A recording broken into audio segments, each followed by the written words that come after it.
Evangelio de hoy, miércoles de la 27ª semana del tiempo ordinario, feria. Primera lectura. Lectura de la profecía de Jonás, capítulo 4, versículos del 1 al 11. Tú te lamentas por el ricino y yo no voy a sentir la suerte de Nínive, la gran ciudad. Jonás se disgustó y se indignó profundamente y rezó al Señor en estos términos: ¿no lo decía yo, Señor, cuando estaba en mi tierra? Por eso intenté escapar a Tarsis, pues bien sé que eres un Dios bondadoso, compasivo, paciente y misericordioso, que te arrepientes del mal. Así que, Señor, toma mi vida, pues vale más morir que vivir. Dios le contestó: ¿por qué tienes ese disgusto tan grande? Salió Jonás de la ciudad y se instaló al oriente. Armó una choza y se quedó allí, a su sombra, hasta ver qué pasaba con la ciudad. Dios hizo que una planta de ricino surgiera por encima de Jonás, para dar sombra a su cabeza y librarlo de su disgusto. Jonás se alegró y se animó mucho con el ricino, pero Dios hizo que al día siguiente, al rayar el alba, un gusano atacase al ricino, que se secó. Cuando salió el sol, hizo Dios que soplase un recio viento solano. El sol pegaba en la cabeza de Jonás, que desfallecía y se deseaba la muerte. Vale más morir que vivir, decía. Dios dijo entonces a Jonás: ¿por qué tienes ese disgusto tan grande por lo del ricino? Él contestó: lo tengo con toda razón y es un disgusto de muerte. Dios repuso: tú te compadeces del ricino que ni cuidaste ni ayudaste a crecer, que en una noche surgió y en otra desapareció. Y no me he de compadecer yo de Nínive, la gran ciudad donde hay más de 120,000 personas que no distinguen la derecha de la izquierda y muchísimos animales. Salmo responsorial. Salmo 85. Tú, Señor, eres lento a la cólera y rico en piedad. Piedad de mí, Señor, que a ti te estoy llamando todo el día. Alegra el alma de tu siervo, pues levanto mi alma hacia ti, Señor. Tú, Señor, eres lento a la cólera y rico en piedad. Porque tú, Señor, eres bueno y clemente, rico en misericordia con los que te invocan. Señor, escucha mi oración, atiende a la voz de mi súplica. Tú, Señor, eres lento a la cólera y rico en piedad. Todos los pueblos vendrán a postrarse en tu presencia, Señor. Bendecirán tu nombre. Grande eres tú y haces maravillas. Tú eres el único Dios. Tú, Señor, eres lento a la cólera y rico en piedad.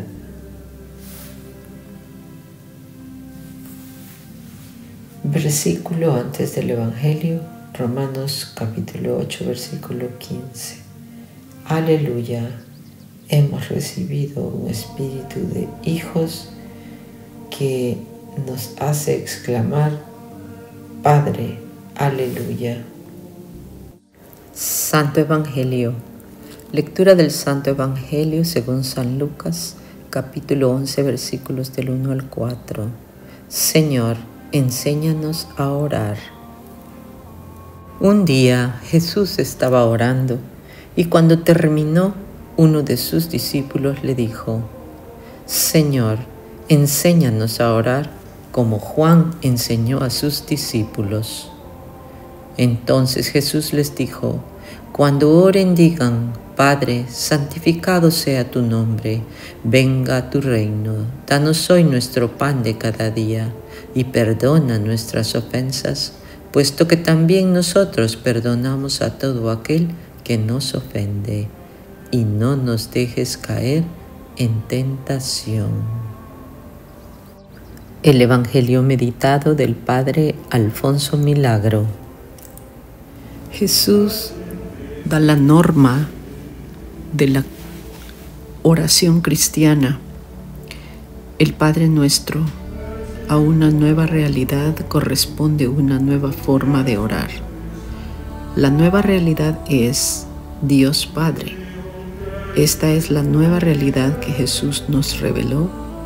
Y si Dios es nuestro Padre, justo es que al orar nos dirijamos a Él como a un verdadero Padre. Y esta es la nueva forma de orar. Aunque más que una fórmula, es una nueva actitud cristiana por la que nos presentamos ante el Padre Celestial y con la confianza y sencillez propia de un verdadero Hijo. El Padre Nuestro es el modelo de toda verdadera oración y así suele dividirse en 3 partes. Una introducción, 3 peticiones relativas a la gloria de Dios y otras 3 peticiones relativas a las necesidades espirituales y temporales del hombre. Padre, Padre nuestro que estás en el cielo, se alaba a Dios a fin de disponerlo a que escuche benévolamente nuestras súplicas. Esta introducción la hallamos en San Mateo, San Lucas, solamente pone la invocación. Padre, tan familiar en los labios de Jesús. En esta introducción hallamos un contenido totalmente nuevo y trascendente. No es cierto que en el Antiguo Testamento no se llame a Dios Padre, pero no es muy frecuente y las veces en que se emplea se descubre un concepto comparativo. Las relaciones del hombre con Dios deben ser como las relaciones de un hijo con su padre. En cambio, cuando Jesucristo habla de su Padre, lo hace dirigiéndose a Él con una vinculación de verdadera filiación. Y de esa filiación participamos los cristianos por el bautismo, por la vida de la gracia que se nos concede en Cristo Jesús y por la cual somos de verdad hijos de Dios. Tu nombre. Las peticiones relativas a la gloria de Dios son: santificado sea tu nombre. Aquí el nombre de Dios se emplea como sustantivo del mismo Dios y en este sentido se emplea con relativa frecuencia en el Antiguo Testamento.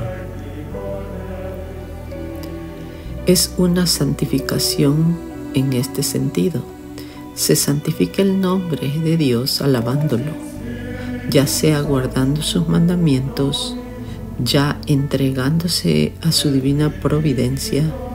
Así el hombre es el que santifica el nombre de Dios. Dios mismo santifica su nombre, santificando a su pueblo. Se pide en esta petición la intervención de Dios en el mundo para realizar la gran santificación del mundo. Esta santificación del mundo es concretamente la obra mesiánica realizada por Jesús. Venga tu reino. El Evangelio no es otra cosa que el establecimiento del reino. Se desea y se pide la constante actualización del reino de Jesucristo en su difusión geográfico-temporal y en su mayor penetración en las vidas. Se pide la universalidad del reino. Generalmente los padres latinos entendieron estas palabras del reino de la gloria y los padres griegos del reino de la gracia en nuestros corazones. Ambas interpretaciones se incluyen de alguna manera en el reino mesiánico y en la iglesia, ya que su consumación tendrá lugar en la gloria, y en cuanto que cada uno participa de los bienes de este reino por la gracia. Hágase tu voluntad. En esta petición la encontramos en la formulación del Padre Nuestro que nos trae San Mateo. Dios tiene en su voluntad trazado un plan, pero que debe ser realizado por el hombre. Allí entra la voluntad, la libertad, la responsabilidad del hombre. Contribuir a la realización del plan de Dios, que siempre es plan de salvación, se habla, por tanto, de la voluntad divina, en cuanto ejecutada por los hombres, más que de la voluntad de Dios, antecedente a su realización por el hombre. Esta voluntad de Dios, tan estrictamente formulada, lleva a ser la voluntad divina sobre algo concreto. Es el gran querer de Dios en el establecimiento del reino. Lo mismo que las otras dos peticiones, esta con el reino establecido cobra el sentido del cumplimiento de la voluntad de Dios en la extensión del mismo en geografía y penetración de las voluntades. El pan. Danos hoy nuestro pan de cada día. Pasando a la parte material, el pan en hebreo significa toda clase de alimentos para sustentar la vida. Pedimos por nuestras necesidades de orden corporal, sea del sustento necesario para hoy o para mañana, y luego por nuestras necesidades de orden espiritual. Incluso en esta petición no solamente se tiene en cuenta la necesidad del pan, del sustento, de todas las necesidades corporales, sino que también podemos suponer que se pide el pan espiritual, sea concretamente el pan de la Eucaristía, sea el pan de la palabra de Dios. Perdona nuestras deudas, como también nosotros perdonamos a nuestros deudores. Así se expresa San Mateo, mientras San Lucas, interpretando la metáfora aramea, emplea la palabra pecados en lugar de deudas. Indudablemente son palabras sinónimas. En efecto, Jesús en el Evangelio en varias oportunidades llama a los pecados deudas. Lucas 7:41, Mateo 18 del 23 al 25. Y la denominación de pecado por deuda era frecuente en la literatura rabínica. El pecado se describe con frecuencia en la Sagrada Escritura como una deuda que el hombre ha contraído para con Dios y que estamos obligados a pagar. Esta deuda es la pena o castigo que merecen nuestras culpas.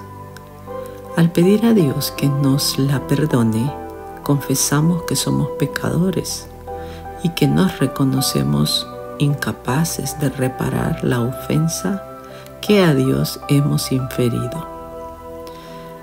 Reconocemos también la misericordia de Dios, que desea perdonarnos, ya que nos manda que le pidamos perdón. Pero a la vez quiere que ante todo nos mostremos nosotros caritativos y misericordiosos con nuestros hermanos, al exigirnos como condición para que nuestra oración sea escuchada, el que antes nos reconciliemos con ellos, perdonándoles cada ofensa que de ellos hayamos recibido. Sin embargo, el perdón que se exige no es ni puede ser de igualdad con el perdón que Dios nos concede. La partícula como es comparativa, que no significa adecuación de igualdad, sino simple proporción.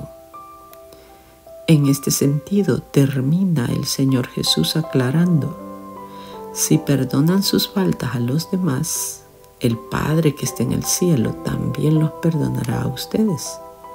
Pero si no perdonan a los demás, tampoco el Padre los perdonará a ustedes. Mateo 6, del 14 al 15. No nos dejes caer en la tentación y líbranos del mal. Parecen dos peticiones, pero es una sola expresada con el paralelismo sinónimo bíblico. La primera en forma negativa y la segunda en forma positiva. Quizá por eso San Lucas no recogió la segunda petición, por considerarla ya incluida en la primera. La tentación puede ser tentación pecado, que lleva al pecado, que induce al pecado, en la que ya en cierto modo hay pecado, porque se ha expuesto uno voluntariamente al peligro de pecar. En ese sentido leemos en Santiago 1, del 13 al 14, nadie al ser tentado diga que Dios lo tienta, porque Dios no puede ser tentado por el mal, ni tienta a nadie, sino que cada uno es tentado por sus malos deseos, que lo atraen y lo seducen. O puede ser tentación prueba, como ocasión de méritos y experimentación de la virtud. Así leemos en el Eclesiástico: en la prueba fue hallado fiel. Y en Tobías: yo fui enviado para ponerte a prueba. Finalmente, al pedir al Señor que nos libre de todo mal, le estamos suplicando que nos libre de toda prueba o tentación que no nos convenga o que nos resulte difícil de vencer. Vivencia. Hoy rezaré detenidamente el Padre Nuestro y meditaré por lo menos 1 minuto cada una de las peticiones.